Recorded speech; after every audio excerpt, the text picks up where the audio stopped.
Start करें। ओम नमस्कार। मैं भगवान दास, दिल्ली कोऑर्डिनेटर ऋषिकुल योग पीठ की तरफ से आप सबका स्वागत करता हूं। आज का वेबिनार प्रारंभ करने से पूर्व आइए ईश्वर की वंदना करें। कमर गर्दन सीधा करें, कोमलता से आंखें बंद करें, गहरा लंबा सांस लें। ओम सर्वे भवन्तु सुखिनः, सर्वे सन्तु निरामया, सर्वे भद्राणि पश्यन्तु, मां कश्चित् दुर्भाग् भवेत्। ओम। दोनों हथेली करें, कोमलता से हथेलियों का स्पर्श अपनी आंखों पर दें। हमारे बीच हमारे प्रवक्ता डॉक्टर कन्हैया लाल भट्ट जी पधार चुके हैं और मैं हमारे अध्यक्ष DN शुक्ला जी से अनुरोध करूंगा कि उनका स्वागत करें और वेबिनार प्रारंभ करने की अनुमति दें। धन्यवाद। बहुत बहुत धन्यवाद डॉक्टर भगवान दास जी। आज 11 मार्च 2022 बहुत ही सौभाग्य का दिन है ऋषिकुल योग पीठ परिवार के लिए और समाज के लिए, क्योंकि आज हमारे इस राष्ट्रीय वेबिनार 365 दिवसीय में 134वां महासत्र, जिसमें मुख्य वक्ता के रूप में आज उपस्थित हुई हैं राजकोट गुजरात से अमी कन्हैया लाल भट्ट जी, जो नाम अपने आप में देश विदेश में सुविख्यात है योग के क्षेत्र को लेकर, और साथ ही YCB लेवल 3 भी सर्टिफाइड हैं और एग्जामिनर पोस्ट पे भी पोस्टेड हैं सोमनाथ संस्कृत यूनिवर्सिटी में, और इस तरीके से कई वर्षों से योग के क्षेत्र में समाज सेवा कर रही हैं। और आज हमारे इस मंच पर ऋषिकुल योग पीठ वेबिनार 365 में उपस्थित होकर अपना बहुमूल्य समय दे रही हैं। उनका मैं देवनाथ शुक्ला, ऋषिकुल योग पीठ संस्थापक, तहे दिल से स्वागत व अभिनंदन करता हूं। और अब मैं ज्यादा समय न लेते हुए मैं अनुपम जी को आमंत्रित करूंगा कि वो आए और अमी कन्हैया लाल भट्ट जी का स्वागत करें, अभिनंदन करें और साथ ही आज के कार्यक्रम को आरंभ कराएं। धन्यवाद। सभी को हमारा नमस्कार। हमारा नाम अनुपम कुमार, ऋषिकुल योग पीठ बिहार का कोऑर्डिनेटर हूं और आज के सत्र में डॉक्टर भट्ट मैडम का बहुत बहुत स्वागत है, जो मैडम राजकोट गुजरात से लाइव आ चुकी है हम लोग के सामने। तो अब चलते हैं मैडम के पास और आज के बारे में जानेंगे।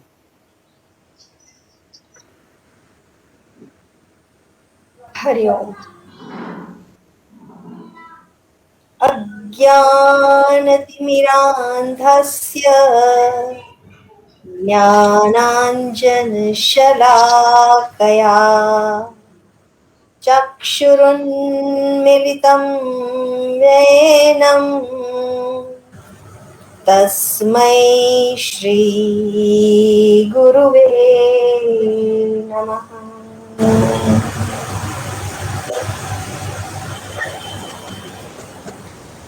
गुरु की आज्ञा और माँ सरस्वती के चरणों में प्रणाम के साथ आज के सत्र का हम आरंभ करें। आरंभ करने से पूर्व ऋषिकुल योग पीठ के अध्यक्ष देवनाथ शुक्ला जी, दिल्ली के कोऑर्डिनेटर श्री भगवान दास जी, बिहार के कोऑर्डिनेटर अनुपम कुमार जी और राजस्थान के कोऑर्डिनेटर डॉक्टर भुवनेश शर्मा और ऋषिकुल योग पीठ के सभी सदस्यों का मैं बहुत बहुत धन्यवाद करती हूँ कि आपने ये ज्ञान का जो दीपक जलाया हुआ है 365 श्रृंखला का, इसमें मुझे तीसरी बार यहाँ पर आमंत्रित किया है और मैं अपने आप को गौरवान्वित महसूस कर रही हूँ। तो आप सभी का फिर से एक बार बहुत बहुत धन्यवाद। जैसे कि आज का जो टॉपिक चुना है वो है ज्ञान योग, और इसीलिए शुरू में ही मैंने जो कहा कि अज्ञानतिमिरान्धस्य ज्ञानाञ्जनशलाकया चक्षुरुन्मीलितं येन तस्मै श्री गुरुवे नमः। जो ज्ञान से हमें प्रकाशित करते हैं, ऐसे गुरुदेव के चरणों में शत शत मेरा नमन है। तो आज की इस श्रृंखला में ज्ञान योग के बारे में हम कुछ जानकारी साझा करेंगे। तो ज्ञान योग की जो साधना प्रणाली है वो सभी साधना प्रणालियों में से एक अलग ही उनका स्थान है।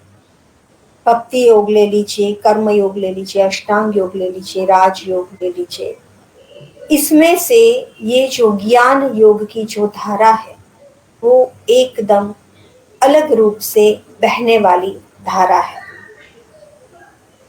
सांख्य योग और वेदांत के अनुसार प्राणी मात्र के दुख का मूल अविद्या को माना गया है, और सभी दर्शनों ने इसे स्वीकार किया है कि अविद्या ही क्लेशों की जननी है, और अविद्या को ही महाक्लेश, जो पंच क्लेश की बात आती है, अविद्या, अस्मिता, राग, द्वेष और अभिनिवेश, उसमें अविद्या को पहले स्थान पर रखा गया है, और अविद्या ही सभी दुखों का कारण माना जाता है।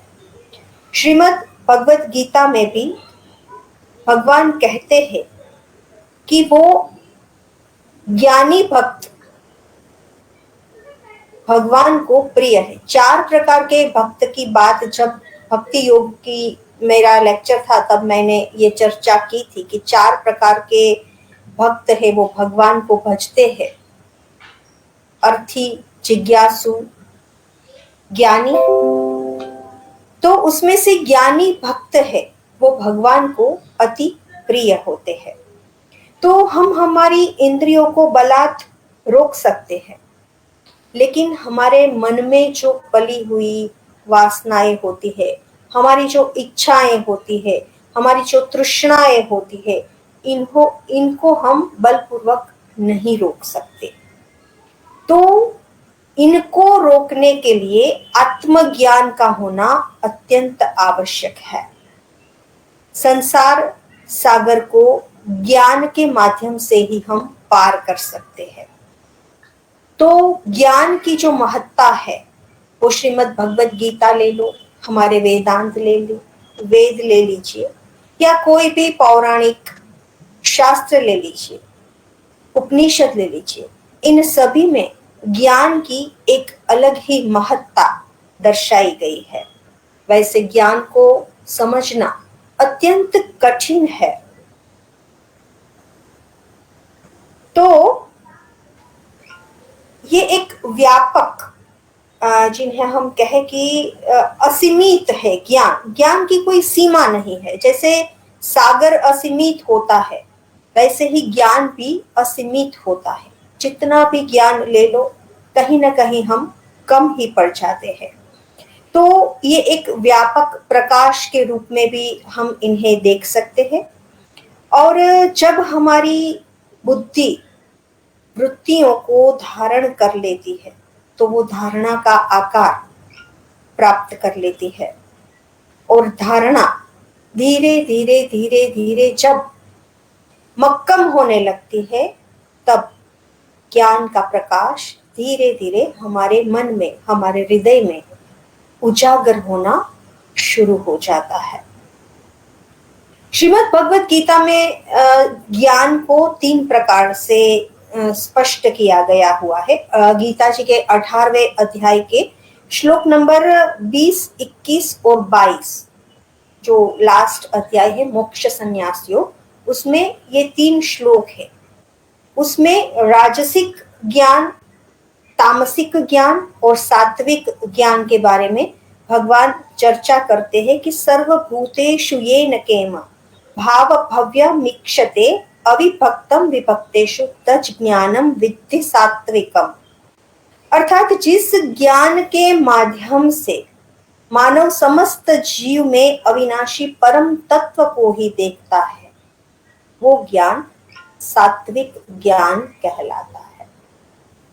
और जिस ज्ञान के द्वारा मनुष्य संपूर्ण प्राणियों को अलग अलग भाव से देखता है, उसके अनुरूप व्यवहार करता है, वह राजसिक ज्ञान की श्रेणी में रखा जाता है। और तामसिक ज्ञान के बारे में भगवान कहते हैं कि जिस ज्ञान से मनुष्य शरीर से ही पूर्ण रूप से आसक्त हो जाता है, शरीर के मोह में फंस जाता है, और जो वास्तविक ज्ञान से रहित है, उसी ज्ञान को, उसी अज्ञान को वो जब ज्ञान समझने लगता है, तो वो तामसिक ज्ञान की श्रेणी में आता है। तो गीता जी के 18वें अध्याय में श्लोक नंबर 20, 21 और 22 में सात्विक, राजसिक और तामसिक ज्ञान की बात भगवान ने की है। ज्ञान योग का मूलभूत उद्देश्य हम देखें या उसकी मूल क्या है, तो वो है ब्रह्म और जीव दो एक है। अद्वैतवाद ज्ञान योग का मूल है। वेदों में भी एक तत्व का वर्णन किया गया है। एक सद विप्रा बहुधा वदंती, अर्थात इस ब्रह्मांड में सत वस्तु एक ही है। मानव जीवन उस एक तत्व को अनेक नामों से जानते हैं। यजुर्वेद में भी यही बात कही गई है कि वही परमात्मा अग्नि, आदित्य, वायु, चंद्र, प्रजापति और शुद्ध ब्रह्म है, और वह ब्रह्म ही सब कुछ है और कुछ नहीं।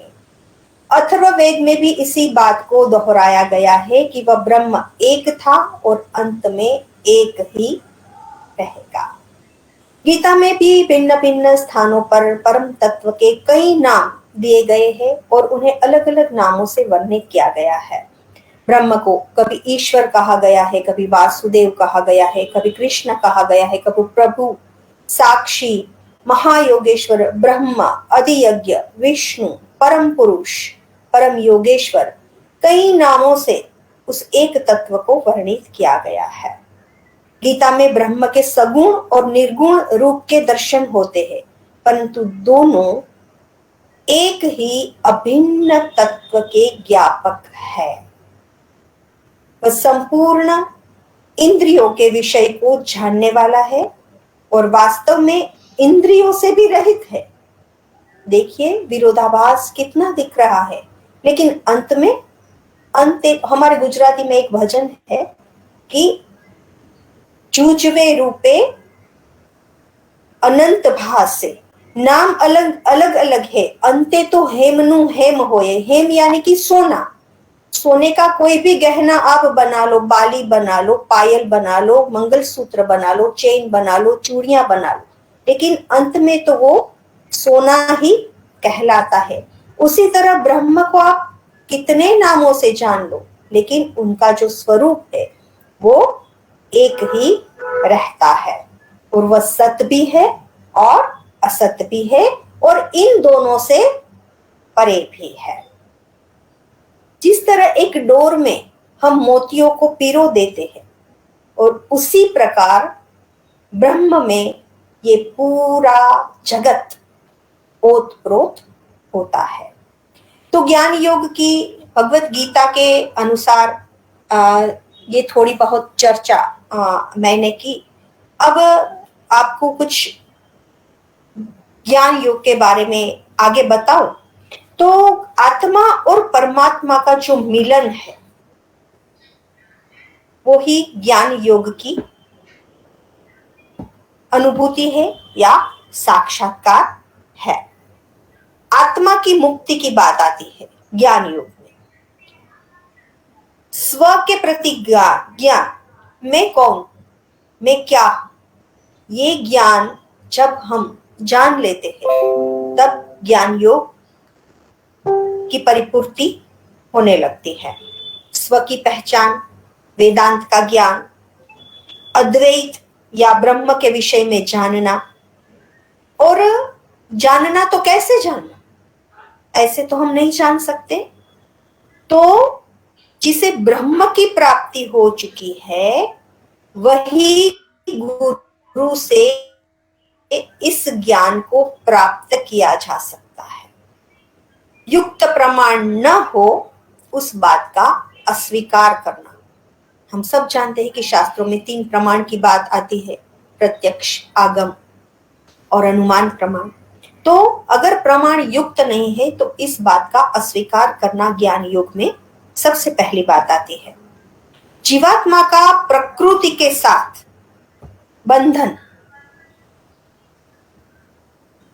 बंधन का जो कारण है और वही मिथ्या ज्ञान है, वही अविद्या है। तो अविद्या का नाश कैसे होता है?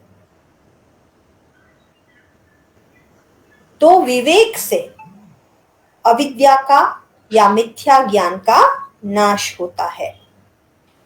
मनन, निधिध्यासन और साक्षात्कार भी मिथ्या ज्ञान को दूर करने में समर्थ होते हैं। वेदांत के अध्ययन में प्रवेश के लिए मनुष्य के अंदर 4 योग्यता का होना आवश्यक है और इसे साधन चतुष्टय कहा जाता है। अगर यहाँ पर हम शंकराचार्य जी को याद करें तो तत्वबोध के हिसाब से हम देखें तो साधन चतुष्टय किम? तो नित्यानित्य वस्तु विवेक, इहा मूत्रार्थ फल भोग विराग, शम आदि षट संपत्ति, मुमुक्षुत्व चेति। यानी कि साधन चतुष्टय किम? साधन चतुष्टय मतलब क्या? वो 4 चीजें क्या होती है? तो कहते हैं कि नित्य और अनित्य चीजों के बीच विवेक करने की शक्ति, इस लोक और परलोक में प्राप्त हुए कर्म फलों के उपभोग के प्रति विरक्ति, शम से शुरू होती हुई षट संपत्ति यानी कि 6 संपत्ति और मुमुक्षुत्व यानी कि मोक्ष प्राप्ति की इच्छा। तो इसे साधन चतुष्टय का नाम दिया गया है और इसे हम ज्ञान मार्ग के अंतरंग साधन भी, बहिरंग साधन भी कह सकते हैं। बहिरंग साधन में 4 बताए गए हैं। साधन चतुष्टय में विवेक, वैराग्य, षट संपत्ति और मुमुक्षुत्व। और षट संपत्ति यानी कि 6 संपत्ति कौन सी है? तो वो है शम, दम, श्रद्धा, समाधान, उपरति और तितिक्षा। तो वेदांत के गहन अभ्यास के लिए आवश्यक ये 4 चीजों का निर्देश शंकराचार्य जी बता रहे हैं। विवेक की व्याख्या करते हुए कहते हैं कि नित्यानित्य वस्तु विवेक कह, यानी कि शाश्वत और नाशवंत चीजों के बीच विवेक क्या है? तो जवाब देते हैं कि नित्य वस्त्वेकम ब्रह्म तदव्यक्तिरिक्त्व सर्वम नित्यम अयमेघव नित्यानित्य वस्तु विवेक, कि ब्रह्म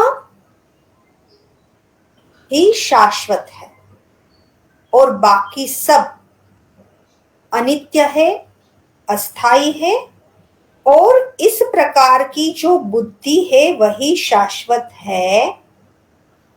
यानी कि विवेक हमें बतलाता है कि क्या सही है और क्या गलत है। वह ज्ञान एवं चेतना वो हमें ज्ञात करती है कि क्या वस्तु सही है, क्या वस्तु गलत है। विवेक के द्वारा ही हम सही गलत, नित्य और अनित्य में भेद कर पाते हैं। ज्ञान योग के साधक को अपना प्रत्येक कार्य पूरी सजगता और सावधानी के साथ करना चाहिए। वास्तव में गुण दोष का अंतर कर पाना ही विवेक कहलाता है। तो कितने अच्छे से विवेक को शंकराचार्य जी समझा रहे हैं। उसके बाद दूसरा साधन चतुष्टय में दूसरा जो आता है वो है वैराग्य। विराग कह, शंकराचार्य जी कहते हैं, इह सर्वभोगेषु इच्छार अहितम विवेक वैराग्य। वैराग्य क्या है? तो इस लोक में और परलोक में कर्म फल के उपभोग के प्रति जो विरक्ति का भाव है वही वैराग्य है। यानी कि हम जो कर्म करते हैं, हम क्या करते हैं, हम जो भी कर्म करते हैं तो हम उसके फल की इच्छा रखते हैं। कुछ भी किया, हमने ये किया हमारा क्या फायदा होगा, हमने ये किया हमें क्या मिलेगा। तो वैराग्य क्या है कि किए गए कर्मों के फलों की चिंता न तो इस लोक में ना ही परलोक में इच्छा करना, वही वैराग्य है। इससे व्यक्ति क्षण भंगुर जो सुख होते हैं और जो छोटे छोटे आनंद हम इस संसार में, संसार के भोगों के प्रति, जो भौतिक सुखों के प्रति जो हम आनंद की अनुभूति करते हैं, उसकी इच्छा नहीं रखता। महर्षि पतंजलि वैराग्य को परिभाषित करते हुए कहते हैं कि दृष्टानुश्रविक विषय वितृष्णस्य वशीकार संज्ञा वैराग्य। तो सभी सांसारिक सुखों और स्वामित्व को मिथ्या मानते हुए उनका पूर्ण रूप से त्याग करना ही वैराग्य है। ज्ञान योग के साधक को यह ज्ञान होना आवश्यक है कि सांसारिक वस्तुएं और सुख साधन परिवर्तनशील है, अनित्य है और आत्मा ही ब्रह्म है, आत्मा ही सत्य है और आत्मा ही अपरिवर्तनशील है। और ये साधन चतुष्टय का दूसरा जो पद था वो था वैराग्य। और वैराग्य कैसा? स्मशान वैराग्य नहीं। वो लोमड़ी की कहानी है ना, कितने खट्टे हैं अंगूर, वो पहुंच नहीं सकती अंगूर तक, तो चली जाती है कि भाई ये अंगूर तो खट्टे हैं, मुझे नहीं खाने। तो ऐसा वैराग्य की बात शंकराचार्य जी नहीं कर रहे हैं। अलाभ है वैराग्य की बात कि हम उपभोग करने के लिए समर्थ हो फिर भी हम उनका उपभोग न करें, वो वैराग्य ही सच्चा वैराग्य जो मन से होता है वही सच्चा वैराग्य कहलाता है। साधन चतुष्टय का तीसरा पाद है वो है षट संपत्ति। 6 प्रकार की संपत्तियों के बारे में यहाँ पर बताया गया है कि ज्ञान योग के साधक द्वारा निम्न 6 प्रकार के सिद्धांतों का पालन करना आवश्यक है और उसी को षट संपत्ति कहा जाता है। क्षमादि साधन संपत्ति का जवाब देते हैं शमो दम उपरति स्थितिक्षा श्रद्धा समाधानम च इति। शम इत्यादि साधन रूप षट संपत्ति क्या है? तो जवाब देते हैं शम दम उपरति, तितिक्षा, श्रद्धा और समाधान, ये 6 गुणवत्ता युक्त षटक षट संपत्ति के नाम से पहचाने जाते हैं। तो अध्यात्म के मार्ग में जब हम प्रयाण करते हैं तो शम यानी कि मनोनिग्रह इत्यादि 6 गुणों का होना आवश्यक है।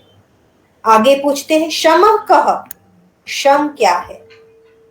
कहते हैं मनोनिग्रह, मन का निग्रह ही शम है, अर्थात शमन करना, उद्वेगों का शमन, मन एवं इंद्रियों का शमन करना, निग्रह करना और उसके बाद मन को ईश्वर या ब्रह्म पर केंद्रित करना, वही शम कहलाता है। भूतकाल की जो हमारी स्मृतियां होती है, भविष्य की जो कल्पनाएं होती है, हमारी जो आकांक्षाएं होती है, उन सभी से हमारा जो मन है वो विचलित होता रहता है। यानी कि ये मन जो बहिर्मुख होता है, उस मन को अंदर की ओर मोड़ना, बाह्य परिस्थितियों से उसे परे करके, उसका निग्रह करके उसे अंदर की ओर मोड़ना ही शम कहलाता है। जो हमारे मन में आंतरिक आवेग होते हैं, जब कभी भी हम साधना करने के लिए बैठते हैं तो कुछ ना कुछ विघ्न आ जाते हैं। तो उन विघ्नों का निग्रह कैसे करना है, वो शम है। उसके बाद आता है दम। दमः कह, तो जवाब देते हैं चक्षुरादि बाह्येंद्रिय निग्रह। चक्षु इत्यादि बाह्य इंद्रियों का संयम करना ही दम कहलाता है। दमन करना, इंद्रियों पर नियंत्रण करके बाह्य विषयों से हटाकर चित्त को स्थिर करना दम कहलाता है। उसके बाद आता है उपरति। उपरति कह या उपरम कह। उपरम क्या है? शंकराचार्य जी कहते हैं स्वधर्मानुष्ठानमेव। स्वधर्म का अनुष्ठान ही उपरति है, यानी कि अनासक्ति। पूर्ण रूप से जब समर्पित होकर हम कर्म करते हैं और कर्म फलों की इच्छा नहीं रखते हुए उन्हें ईश्वर को समर्पित कर देते हैं, वही उपरति कहलाता है। यानी कि भोगों से निवृत्त हो जाना, तटस्थ हो जाना, उच्च स्तर पर विहार करने के लिए साधक के लिए ये एक बहुत बड़ी उपलब्धि साबित होती है, और वो है उपरति। उसके बाद आता है तितिक्षा। षट संपत्ति में चौथा है वो तितिक्षा, यानी कि धैर्य। तितिक्षा का, तो जवाब देते हैं शीतोष्ण सुख दुखादि सहिष्णुत्वम। शीत उष्ण सुख दुख इत्यादि को सहन करने की जो शक्ति होती है वही तितिक्षा है। योग साधना में आने वाली सभी कठिनाइयों में धैर्य रखना और सभी कष्टों को प्रसन्नता पूर्वक सहन करते हुए लक्ष्य की प्राप्ति की ओर आगे बढ़ जाना ही तितिक्षा कहलाता है। पतंजलि योग सूत्र में आसनों के अंतर आता है। आसनों का लाभ बताते हुए महर्षि पतंजलि कहते ततो दंदान अभिघात। तो इसे द्वंद्वों का अभिघात होता है आसनों से। तो द्वंद्वों का अभिघात हम कब कर सकते हैं? जब हमारे अंदर सहिष्णुता होती है, सुख दुख को, शीत उष्ण को सहन करने की जब हमारी क्षमता बढ़ने लगती है, तो वो ज्ञान योग में, बहिरंग साधन में, तीसरे साधन में चौथा जो साधन है वो है तितिक्षा। और उसके बाद आता है श्रद्धा। श्रद्धा किट्टशी। प्रश्न पूछते हैं और शंकराचार्य जी तत्वबोध में कहते हैं कि गुरु वेदांत वाक्ये दिशु विश्वास श्रद्धा। कितनी बड़ी बात। गुरु के वाक्य में विश्वास रखना। सबसे पहले इसलिए गुरु को प्रणाम करते हैं। गुरु गोविंद दोनों खड़े, किसको लागू पाए, बलिहारी गुरु आपकी, जिन्हें गोविंद दियो बताए। तो गुरु की जो महत्ता है, ये ज्ञान योग में भी बहुत इसका भाव बहुत गहनता से बताया गया है कि श्रद्धा कह, विश्वास, आस्था, पवित्र जो ग्रंथ है, हमारे जो पुरातन शास्त्र है, जो वेद है, जो उपनिषद है, जो शायण भाष्य है, आरण्यक है, कितने सारे हमारे शास्त्र है, कितनी लिखावटें मिलती है, कितने श्रुति ग्रंथ है, कितने स्मृति ग्रंथ है। तो उन पर विश्वास करना, गुरु के कहे गए वाक्यों पर विश्वास करना और निष्ठा रखना ही श्रद्धा कहलाता है। और उसके बाद षट संपत्ति में छठा और अंतिम संपत्ति के बारे में बताया है, और वो है समाधान। समाधानम किम? एक ही शब्द में शंकराचार्य जी कहते हैं चित्त एकाग्रता, लक्ष्य से विचलित न होना। समाधान क्या है? तो कहते हैं कि लक्ष्य से विचलित न होना ही समाधान है। चित्त को एकाग्र रखकर, संशयों और लालसाओं से परे होकर, उससे हटाकर चित्त को ब्रह्म में स्थिर करना समाधान कहलाता है। और इजी नहीं है, हम व्याकुल हो जाते हैं। यहाँ तक पहुंचते पहुंचते हम व्याकुल हो जाते हैं। अभी की ही बात बताऊं तो लेक्चर का टाइम हो गया था, 7:30 बज गए थे। 7:36 तक हमारी सेटिंग कुछ नहीं हो रही थी, तो थोड़ा थोड़ा हम सबका मन भी व्याकुल हो गया था। तो ज्ञान मार्ग का ये जो षट संपत्ति का जो छठा है समाधान, तो अगर हम ज्ञान मार्ग में आगे बढ़ रहे हैं अच्छे से, बहिरंग साधन, ये तो बहिरंग है, अभी अंतरंग भी उसके आएंगे, तो व्याकुलता से जब हम परे हो जाते हैं तो वो समाधान कहलाता है। लक्ष्य के प्रति दृढ़ रहना वो समाधान कहलाता है। और साधन चतुष्टय का चौथा जो चरण है वो है मुमुक्षुत्व, मुक्ति की अभिलाषा। पूछते हैं मुमुक्षुत्वम किम? बताते हैं मोक्षो में भूयाद इति इच्छा। मुक्ति की जो अभिलाषा होती है, मोक्ष को पाने की जो लिप्सा होती है, वो ही मुमुक्षुत्व कहलाता है।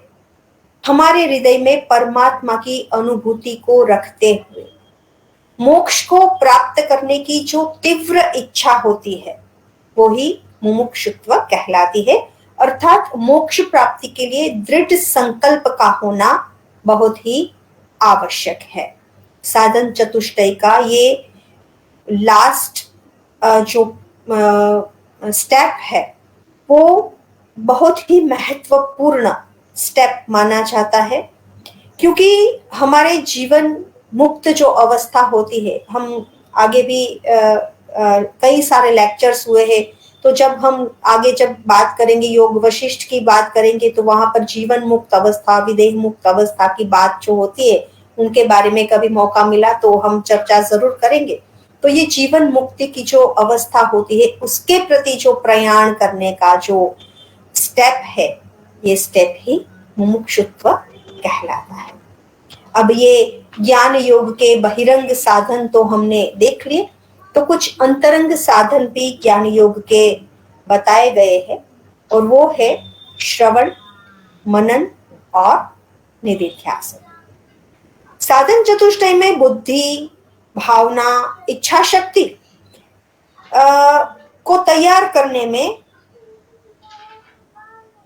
हमें मदद मिलती है।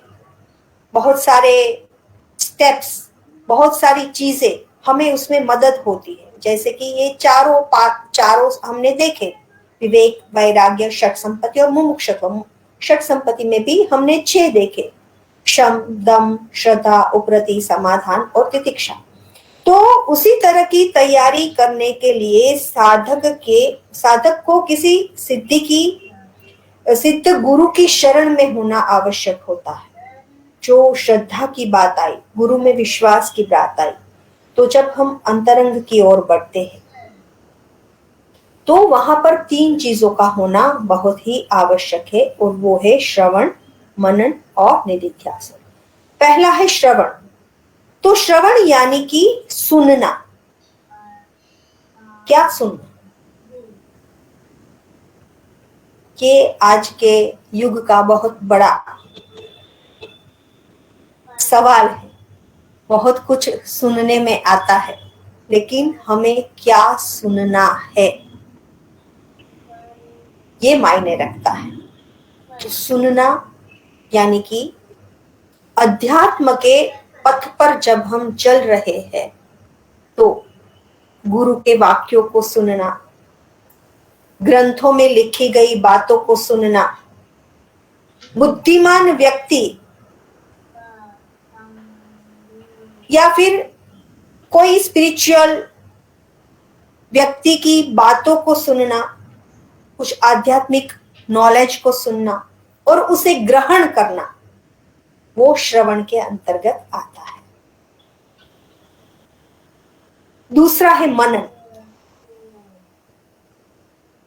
तो श्रवण की गई चीजों पर लगातार चिंतन करते रहना। जो कुछ भी हमने गुरु वाक्य सुने हैं, जो कुछ भी आध्यात्मिक पथ पर अग्रसर होने के लिए उपनिषदों से, वेदों से, शास्त्रोक्त ग्रंथों से जो कुछ भी जीव और ब्रह्म के बारे में हमने सुना है, उसके बारे में निरंतर चिंतन करते रहना, करते रहना, करते रहना।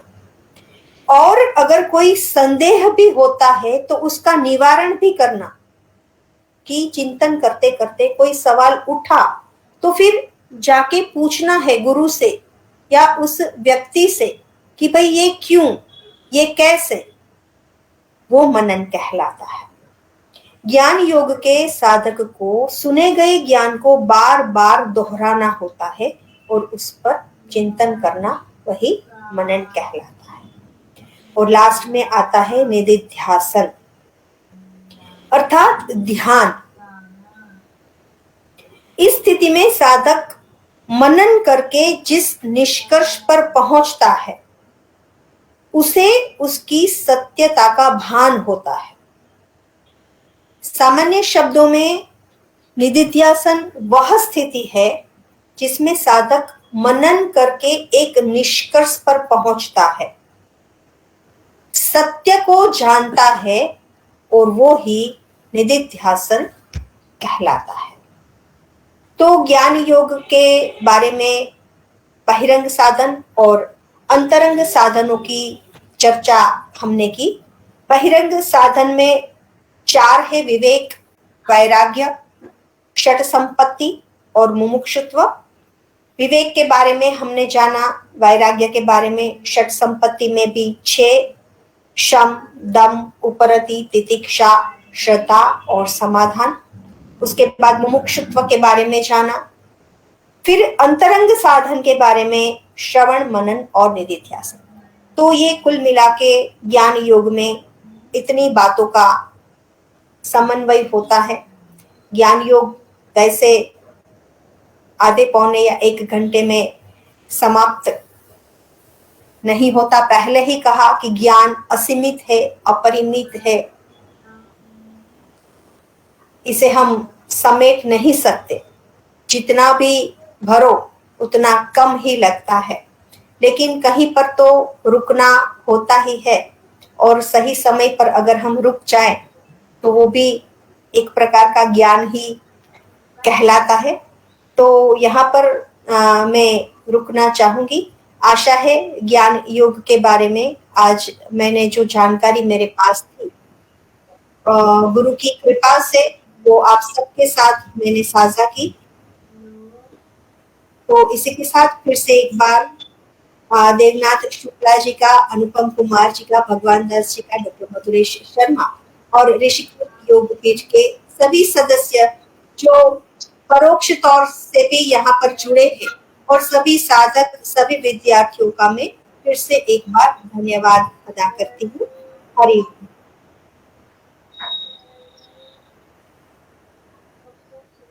बहुत बहुत धन्यवाद। आज का ये महासत्र, विशेष महासत्र रहा, ज्ञान योग पर परिचर्चा हुई।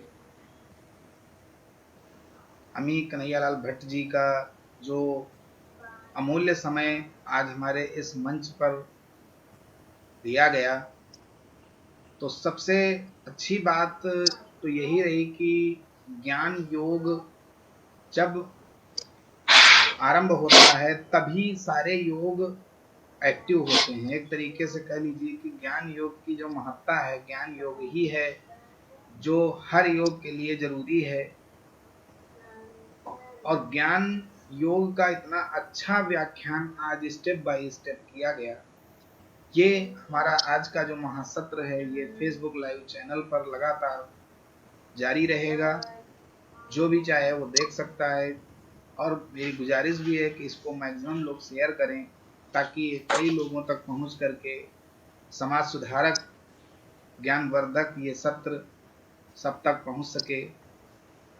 और इसके साथ ही YouTube चैनल पर भी हमारा सत्र चलेगा लगातार, इस पर भी सभी लोग इसको मैक्सिमम शेयर करें।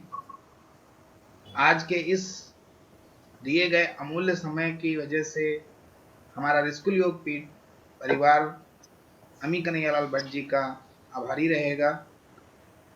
इसी के साथ मैं देवनाथ शुक्ला संस्थापक ऋषिकुल योगपीठ तहे दिल से धन्यवाद व्यक्त करता हूँ।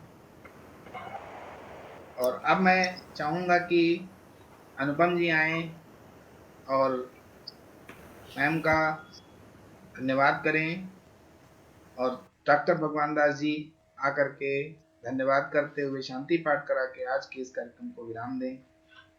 धन्यवाद। धन्यवाद सबका सर। मैं अनुपम कुमार, ऋषिकुल योगपीठ बिहार का कोऑर्डिनेटर, और आज का जो मैडम का सत्र था ज्ञान योग के ऊपर, वो बहुत ही अच्छा रहा। जिस प्रकार आप ज्ञान के बारे में बताए, जिससे वास्तविक में ज्ञान के बारे में अगर बताना बताने के लिए चला जाए तो समय कम पड़ सकता है, लेकिन ज्ञान का भंडार जो है वो कम नहीं होगा, वो चलते ही अनंत चलते चल रहा जाएगा। इसी जैसा भी था, बहुत ही आपका अच्छा रहा सत्र आज का। इसके लिए भट्ट मैडम को बहुत बहुत धन्यवाद।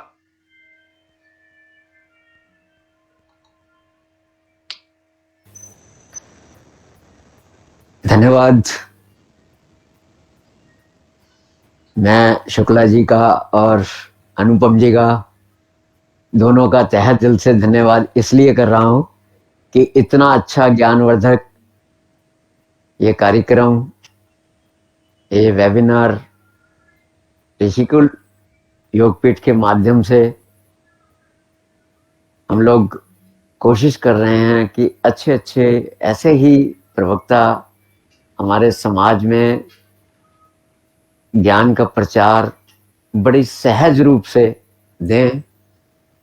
और मैं कन्हैयालाल भट्ट जी का हार्दिक दिल से धन्यवाद देता हूं कि आज उन्होंने हमारे ऋषिकुल योगपीठ के वेबिनार में अपना बहुमूल्य समय देकर हमें कृतार्थ किया। आइए अब हम इस वेबिनार को यहाँ विराम देते हैं। सर्वप्रथम शांति पाठ करते हैं। कमर गर्दन सीधा करें, कोमलता से आंखें बंद करें, गहरा लंबा सांस लें। ओम द्यो शांति अंतरिक्षम शांति पृथ्वी शांतिरापा शांतिरोषधया शांति वनस्पतया शांति विश्वे देवा शांति ब्रह्म शांति सर्वं शांति शांतिरेव शांति सामा शांतिरेधि। ओम